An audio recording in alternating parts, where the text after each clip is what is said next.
बिस्मिल्लाहिर्रहमानिर्रहीम। मेरा नाम डॉक्टर खालिद सईद अख्तर है।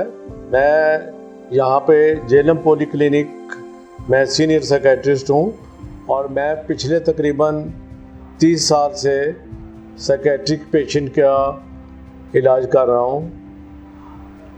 मैं एक ख़बर आप तक पहुँचाना चाहता हूँ। ख़बर कहें बल्कि एक न्यूज़ है और एक ब्रेकिंग न्यूज़ है कि इस वक्त दुनिया में 2 बीमारियाँ ऐसी हैं कि जिनको आप कहते हैं कि जी वो नंबर 1 पे जा रही हैं। एक दिल की बीमारियाँ और दूसरी डिप्रेशन।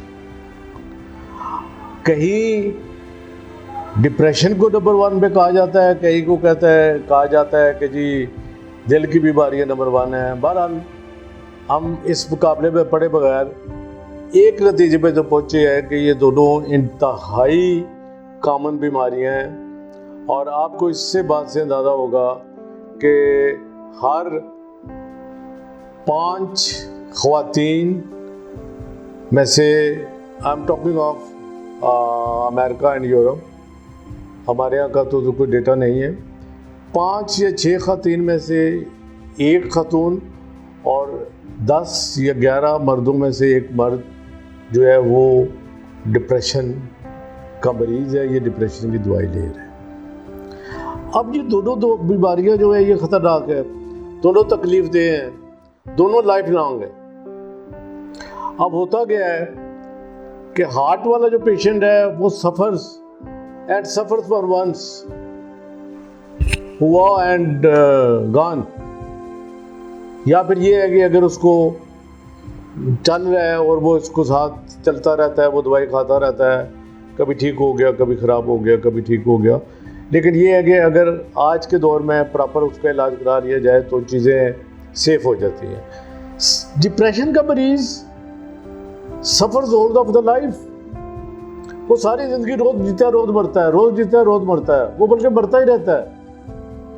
आप हैरत ज़दा होंगे कि इतने लोग कोरोना से नहीं मरे जिससे कई गुना ज़्यादा लोग डिप्रेशन से हर साल खुदकुशी कर लेते हैं। तो इससे अंदाज़ा होता है कि डिप्रेशन की सिवियरिटी क्या है। बदकिस्मती हमारी ये है कि हमने आज तक डिप्रेशन को उस एंगल से लिया ही नहीं है, ना हमने उसको उसकी शिद्दत से लिया है। हम जी आप बातों पर क्या हो गया जी, डिप्रेशन हो गया। Depression is a full phloem disease. ये एक मुकम्मल तौर पर एक ऐसी बीमारी है कि जो शुरू कहाँ से होगी कि आहिस्ता आहिस्ता आपकी दिलचस्पी चीज़ों में कम होती जाएगी। ये मैं लेटेस्ट जो WHO की और अमेरिकन साइकेट्रिक एसोसिएशन की गाइडलाइंस है उनके मुताबिक बता रहा हूँ कि ये शुरू कैसे होगी। कि पहली बात तो ये है कि हमें जो कोई जिस्मानी बीमारियाँ इस तरह के अलामतें पैदा कर सकते हैं उनको निकाल लेना चाहिए। उसके बाद कम से कम 2 हफ्ते ये अलामतें लगातार रहनी चाहिए 24 आवर्स। उसमें शुरू कहाँ से होता है कि आहिस्ता आहिस्ता मरीज़ की दिलचस्पी कम होती जा रही है। अब जब उसकी दिलचस्पी कम होगी तो वो क्या करेगा कि वो फिर चीज़ों से अवॉइड करना शुरू कर देगा। अब अगर वो जॉब करने वाला है, अगर वो स्टूडेंट है, अगर वो काम करने के लिए जाना है, उसने हाउस वाइफ है, बच्चा है, इवन बच्चों में भी हैरत की बात है कि अब जो नई स्टडीज़ आ रही हैं उसमें बच्चों में भी depression is coming up, rather is growing up. और टीनेजर्स में yes it is jumping up. तो हमें ये देखना है कि जब उसका इंटरेस्ट लॉस होगा, वो उसकी दिलचस्पी कम होगी, वो क्या करेगा कि वो विथड्रॉ होना शुरू हो जाएगा, वो चीज़ों से अपने आप को अलग करना शुरू कर देगा, वो दोस्तों से, लोगों से, जॉब से, पढ़ाई से, काम से कतराना शुरू हो जाएगा। अब जब वो कतराएगा, वो बाहर नहीं निकलेगा तो क्या करेगा, वो अपने आप को कमरे में बंद कर लेगा। जब कमरे में बंद करेगा तो फिर क्या होगा कि वो कमरे में बैठा हुआ है, लेटा हुआ है, तो यहाँ पे फिर जो प्रोसेस शुरू होता है जिसको हम कहते हैं negative thinking. Negative thinking is the core symptom of depression. मनफी सोच जो है वो डिप्रेशन का सबसे बड़ा, जिसको हम कहें कि अलामत है वो है मनफी सोच। आप यूँ समझ लीजिए कि मैं एक मिसाल देता होता हूँ कि बहुत सख्त धूप हो, बहुत खिली हुई धूप हो और आपने नहायत काले शीशों वाला ऐनक पहना हुआ हो तो आपको कहीं रोशनी नजर आएगी। तो डिप्रेशन इज लाइक दैट। आपकी सारी सोच इस हद तक नेगेटिव हो जाती है कि आपको कहीं रोशनी की किरण, कहीं से बेहतरी की कोई चीज़ नज़र नहीं आती है। अब इसके पीछे अगर हम जाएं तो इसकी बहुत सारी वजूहत हैं। इस स्टेज पे जाते हैं तो फिर आप विथड्रॉ करते हैं, फिर अपने आप को आप गिल्ट फीलिंग में चले जाते हैं कि यार मुझसे कोई गुनाह हुआ है, मुझसे कोई बुराई हुई है, मुझसे क्यों हुआ है, मैं क्यों नहीं, बाकी लोग आगे निकल रहे हैं, मैं पीछे जा रहा हूँ। तो ये आपको और पीछे लेते जाएगी और पीछे लेते जाएगा और एक टाइम ऐसा आएगा कि जब आप सोचेंगे कि यार अब इस ज़िंदगी का, इस दुनिया में रहने का फ़ायदा क्या। And that is a stage where we need to hold the patient, otherwise he is going to commit suicide. और वो कहेगा कि मेरा दिल करता है मैं ज़िंदगी ख़त्म कर दूँ। That is the warning sign.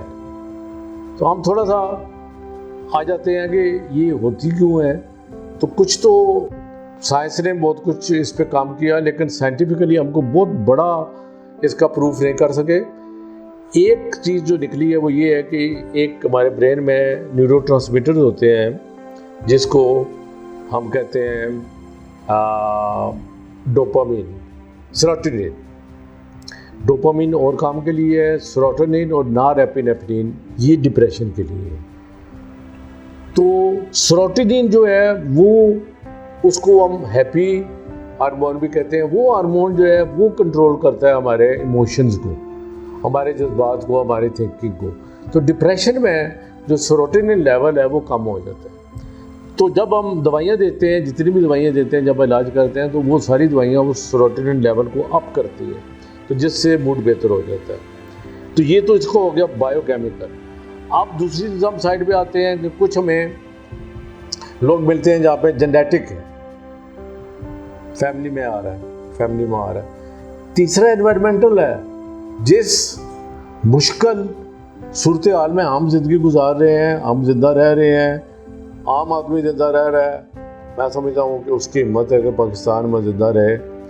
मेरा ख्याल उसको पता ही नहीं होता होगा कि डिप्रेशन होती क्या है। अगर उसको डिप्रेशन पता होता तो मेरा ख्याल है शायद वो कब का क्या कुछ कर चुका होता। और एक अल्लाह ताला का बहुत बड़ा एहसान है। पाकिस्तान में अगर हम देखा जाए तो खुदकुशी का रेट जो है, suicidal rate is comparatively very less. Why? Because of religion. हमारा मज़हब रोकता है इससे, और मज़हब ने कहा है कि दुनिया में आपका हर गुनाह माफ़ हो जाएगा सिवाय खुदकुशी के। तो इसलिए ये पैगाम तकरीबन बहुत से लोगों तक मौजूद है। तो यहाँ हम लकी हैं इस मामले में कि हमें खुदकुशी के केसेस कम मिलते हैं। मेडिकल ट्रीटमेंट और उसके साथ एक हम साइकोलॉजिकल ट्रीटमेंट है जिसमें हम साइकोथेरेपी करते हैं और पेशेंट्स को पॉजिटिव थिंकिंग के जो तरीके हैं वो सिखाते हैं। और उससे ये होता है कि उनकी जो थॉट प्रोसेस है वो पॉजिटिव हो जाता है और आहिस्ता आहिस्ता वो अपनी नॉर्मल ज़िंदगी में वापस आना शुरू। आखिर में आप सब हज़रात से एक दरख्वास्त है कि अल्लाह के फजल से कोविड से काफ़ी हद तक हम निकल आए हैं, लेकिन अभी तक चीज़ें उतनी क्लियर नहीं हुई हैं जितनी होनी चाहिए थे। सो यही आपसे दरख्वास्त है कि अपने बच्चों का, उनके स्कूलिंग का और उनकी देखभाल का और उनके हाथ धोने का और जो भी प्रोटोकॉल है उसको फॉलो करिए, इसलिए कि अल्लाह न करे अगर कोई दोबारा इस तरह की वबा होती है तो हमारे लिए संभालना मुश्किल हो जाएगा। अल्लाह ताला हम सबको महफूज रखे। आमीन।